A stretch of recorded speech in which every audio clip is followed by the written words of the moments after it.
Hello friends, आज मैं आपको एक्यूप्रेशर से बताने जा रही हूँ नी स्वेलिंग का ट्रीटमेंट। नी यानी घुटना की सूजन। घुटने की सूजन बहुत सारे रीज़न होते हैं।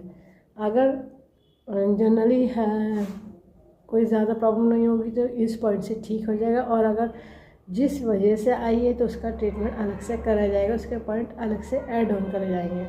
क्योंकि घुटने की जो स्वेलिंग होती है बहुत सारे रीज़न से आ सकती है। कभी कभी चोट लगने से आ सकती है, कभी आपके जो होता है गॉट यानी गठिया हो सकता है तो उसकी स्वेलिंग आ सकती है, ऑस्टियो आर्थराइटिस की स्वेलिंग आ सकती है, या फिर वहाँ की कार्टिलेज ख़त्म हो गई है, या फिर उसकी लिगामेंट में कोई प्रॉब्लम टेयर हो गई है तो उसकी वजह से अगर स्वेलिंग आ रही है तो पॉइंट अलग से ऐड ऑन करे जाएंगे। और वहाँ पे अगर आपका यूरिक एसिड का कलेक्शन हो गया है, या फिर ऐसा होता है कि कभी कभी आपका CRP और बड़ा होता है तो उसकी वजह से जॉइंट्स पेन होता है तो उसमें नी में भी स्वेलिंग आ जाती है, और या फिर आपकी बॉडी में ब्लड का सर्कुलेशन वीक है, डिस्टर्ब है, या फिर आपको कहीं ब्लड थिक हो रहा है, या फिर कोलेस्ट्रॉल बहुत हाई है जिसकी वजह से वहाँ की आर्टरीज और वेन्स में ब्लड की सप्लाई सर्कुलेशन नहीं हो पा रहा है तो नी में स्वेलिंग हो सकती है। लंबे टाइम तक अगर मोड़े रखा तब भी हो सकता है स्वेलिंग हो गई है। टाइट आपने जीन्स बहुत टाइट या लेगिंग बहुत टाइट उस जगह से नी के पास से पहन ली है, बहुत टाइट आपने उसको रैप कर लिया है, या कभी कभी पट्टी बांधते हैं दर्द की वजह से तो बहुत टाइट अगर बांध लिया तो हो सकता है स्वेलिंग आ गई हो, या फिर ज़रूरत से ज़्यादा दौड़ भाग कर लिए तो उसकी वजह से नी में स्वेलिंग आ सकती है। कभी कभी आप कम चलते हैं और ज़रूरत से ज़्यादा चल गए हों, जैसे होता है कभी कभी लोग नॉर्मल चलते हैं और नॉर्मल से एक्स्ट्रा चलना पड़ गया हो तो नी में स्वेलिंग आ सकती है।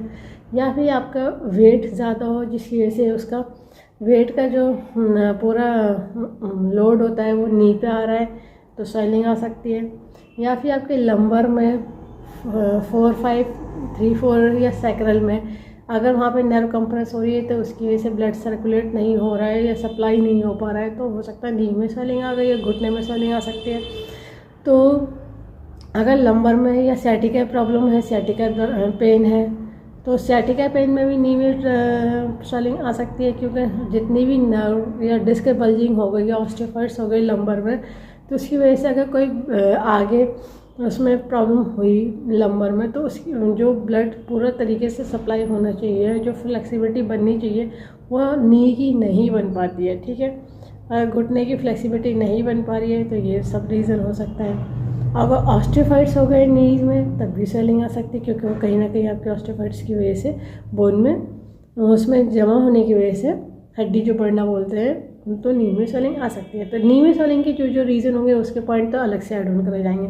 अगर वो आपकी प्रॉब्लम हल्की है, नॉर्मल है, ज़्यादा नहीं है, एक्सेस नहीं है, पुरानी नहीं है तो इस पॉइंट से आपको ठीक हो जाएगी। ठीक है, लगाने के लिए ज़रूरत होगी डॉक्टर टेप की, पेपर टेप की, किसी मेडिकल या सर्जिकल की शॉप से ले लीजिएगा। 1/2 इंची का टेप है, स्किन फेलियर टेप है, कोई और सा टेप नहीं यूज़ करेगा, इस बात का ध्यान रखिएगा।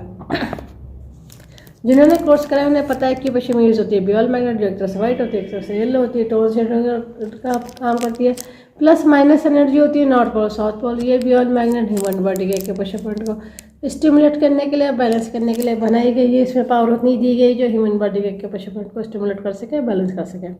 पॉइंट जो मैं बताने जा रही हूँ वो TCM का बताने जा रही हूँ। जिन्होंने TCM पढ़ी वो लोग समझ जाएंगे, बाकी लोग लोकेशन देख करके पॉइंट लगा लीजिएगा। TCM के पॉइंट पे आपको बियल मैग्नेट लगानी है। जिनको कलर की नॉलेज है वो लोग कलर लगा सकते हैं, पर ध्यान रखिएगा जो लोग कलर लगाएंगे तो उस पर अगर पानी लग गया, पसीना आ गया तो उस कलर को रीअप्लाई कर लीजिए, वरना वो कलर फंक्शन नहीं करेगा, वो पॉइंट फंक्शन नहीं करेगा कलर पे अगर पानी लग जाएगा तो। ठीक है, पॉइंट जो मैं बताऊँगी वो TCM का बियल मैग्नेट्स लगाने के लिए बताऊँगी। और जो लोग कलर लगाएंगे तो उसके ऊपर मैग्नेट ना लगाए या तो कलर से ट्रीटमेंट कर लीजिए, मैग्नेट से एक ही बार में एक ही मेथड। ठीक है, पॉइंट की लोकेशन समझिएगा। ये हमारी मिडिल फिंगर है, मिडिल फिंगर में जो मिडिल जॉइंट है, ये मिडिल जॉइंट में बीचों बीच जो मेरिडियन चलती है ये गॉल ब्लैडर की चलती है, और जो ये मिडिल तो देखिए मिडिल फिंगर में पॉइंट आता है, ये मिडिल जॉइंट से अपर जॉइंट की तरफ बढ़ेंगे तो पॉइंट आता है गॉल ब्लैडर का 34। इसी मिडिल जॉइंट में मिडिल फिंगर में रिंग इंडेक्स फिंगर की तरफ जो मेरिडियन चलती है वो स्टमक की चलती है तो ये पॉइंट आता है स्टमक का 36।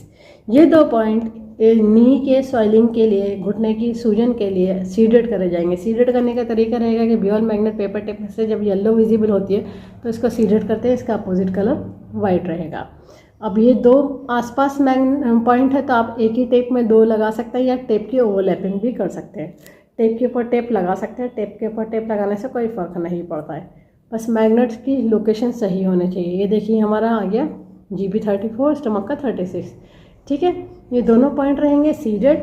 12 से 14 घंटे लगा के रखिए, जो आपकी घुटने की स्वेलिंग है उसमें रिलीफ आ जाएगा। जिस तरफ का नी है, घुटना है, उधर की स्वेलिंग है तो उसी तरफ की मिडिल फिंगर में लगा लीजिए, वरना दोनों हाथों में लगा लीजिए अगर दोनों घुटनों में स्वेलिंग है। ठीक है, इस वीडियो को ज़्यादा से ज़्यादा शेयर करिए, सब्सक्राइब करिए, लाइक करिए, ताकि लोगों को पता चल जाए। एक्यूप्रेशर से सभी तरह की डिजीज़ को ट्रीट करते हैं, क्योर कर देते हैं, कंट्रोल कर देते हैं, रूट कॉज को ठीक कर देते हैं। फ्यूचर में दोबारा कभी प्रॉब्लम नहीं आती, बस लाइफ स्टाइल को ठीक रखना होता है। बेल आइकन प्रेस करना ना भूलिएगा, जब भी मैं नया वीडियो अपलोड करूँगी तो आपको लेटेस्ट नोटिफिकेशन मिल जाएगा। लाइक करना ना भूलिएगा। इस वीडियो को एंड तक देखने के लिए thank you very much. See you next time.